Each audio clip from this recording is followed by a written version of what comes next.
Thank you. Honorable Chief Minister Shri Nara Chandrababu Naidu Garu, Honorable Union Minister Dr. Jitendra Singh Ji, and respected State Ministers Nara Lokesh Garu, Narayana Garu, Kandula Durgesh Garu, and all the distinguished guests, visionaries, scientists, entrepreneurs, fellow citizens, and young students of Andhra Pradesh. Good afternoon, good evening, namaskar to all of you. Today, the presence of Dr. Jitendra Singh Ji, who manages high-stakes portfolios for the Government of India with remarkable precision. And in general, me being a first-time politician and a minister who look for some inspiration, he is one of such ministers with such a professional attitude, demeanor, subject knowledge and composure. Thank you, sir, and your presence brings immense value and significance to this occasion. And it is also a proud moment to be part of this Amaravati. And in this event, this Amaravati today is being built not just with bricks and mortar. It is being built with qubits and algorithms of the future. If you look at it, why a lot of people are wondering, why quantum computing today. If you look at it, the classical computers that brought us the digital revolution are reaching their limits. You look at Google quantum processor, it's all in 200 seconds what would take classical, even modern supercomputers days to weeks. You look at IBM, Microsoft, Amazon, they're racing to build quantum clouds. China has launched quantum satellites. And the European Union has invested billions in quantum research. Why? Because if you look at the last year alone, the quantum ecosystem generated $1 billion in revenue within a year. And by 2040, it is projected to reach close to $170 billion of revenue and also up to $850 billion of economic value when you combine traditional classical system with a hybrid quantum blend. The reason is, historically quantum computers have qubit errors. However, the threshold for those corrections are advancing rapidly. And quantum as a service, just like how we use software as a service, is rapidly expanding. Whether you take Amazon, Microsoft, and IBM are democratizing this quantum as a service, allowing businesses to experiment without building their own computers. Therefore, this changes from lab curiosity to industrial capability. May not be for everything, but definitely for high-value problems where classical systems struggle.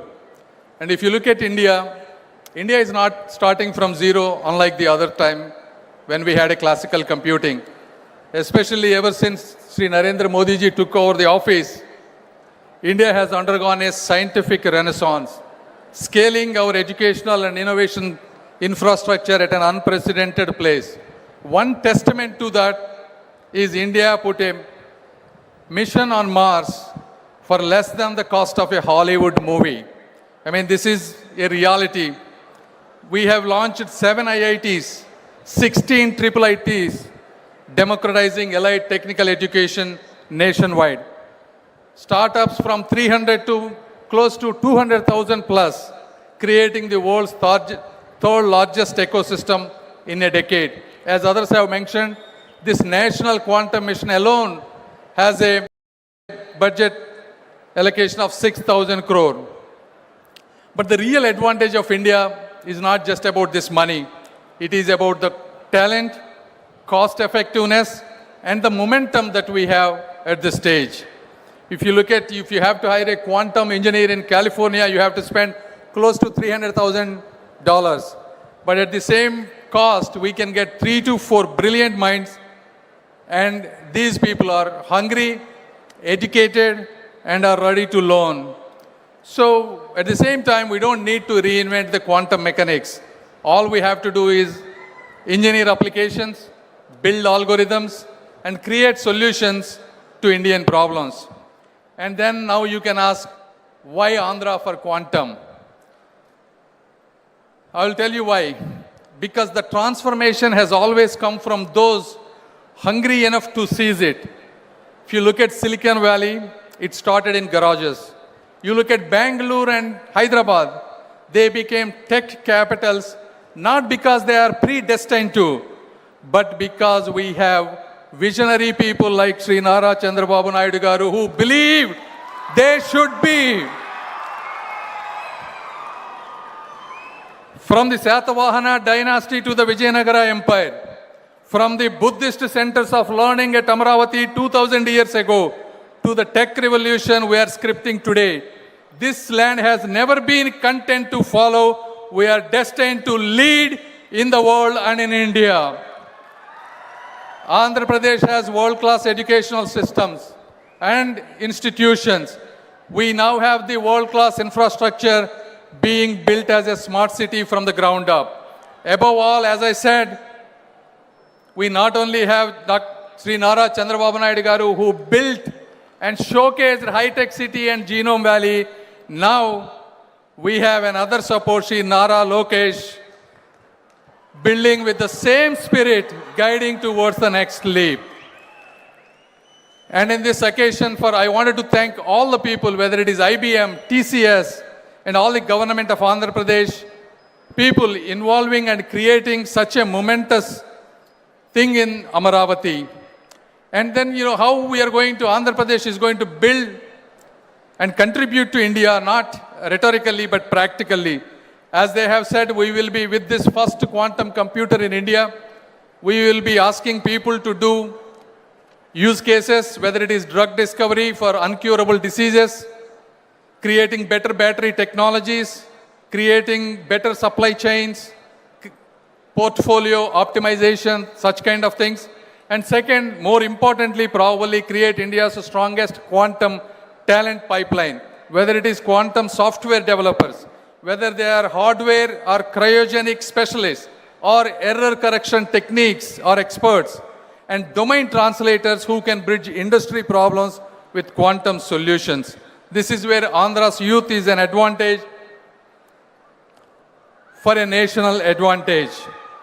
And as others have said, combining, converging AI and quantum and hyperscale computers will be an added advantage. And most importantly, this quantum technology is not an optional thing anymore. This is a must national preparedness given the security threats that we are going to pass today. In conclusion, I just wanted to tell you, quantum revolution needs young people, because when I was in 2001 and 2002, that is when the internet was coming. I took as an advantage. I built a multi-billion-dollar company. In every 10 to 20 years, you get these kind of rare opportunities to get a new line, and that is a quantum line. So all the students, I request, please seize this opportunity. Don't just study what exists, try to invent what doesn't. And all the entrepreneurs and investors, as you all know, quantum is not a bubble, it's a tectonic shift. The government is unlike in many places, government is not your obstacle and it is your partner. Please take risks. And finally, there are still some skeptics. I wanted to tell them, 50 years ago, these skeptics have asked, what is the use of a computer? 30 years ago, some skeptics have asked, what is the use of internet? And today, some people are asking, what is the use of quantum computing? The history has answered. Every computing revolution unleashed prosperity that we couldn't imagine. History will repeat itself in this immortal city of Amaravati, not by choice, but not by chance, but by our choice, by people who are sitting on this stage. Thank you once again. Thank you.